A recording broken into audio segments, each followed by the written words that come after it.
uşaq, valideyn və tərbiyəçi. Bu bir üçbucağımız var. Biz mərkəzdəyik.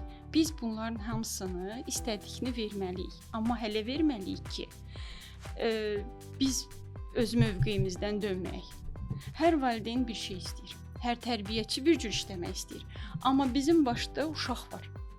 Əsas bizim hələ bil ki, borcu olduğumuz uşaqdır. Biz uşağa verməliyik, yəni tədrisi verməliyik. Amma ki, uşaq da valideyndən asılı olduğu üçün burada valideynə güvən verməliyik. Keçdik tərbiyəçiyə.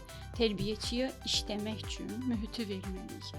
Bunlar hamısı təmin olunandan sonra və yenə də deyirəm, biz mövqeyimizdən dönməmək şərti ilə. Əgər siz valideyn olaraq gəlsəz, desəz ki, mən istəyirəm ki, bugün belə olsun, mən də onu eləsəm, tərbiyəçi istədiyini eləyəsəm, yəni o uşağın gələcəyə batdı getdi.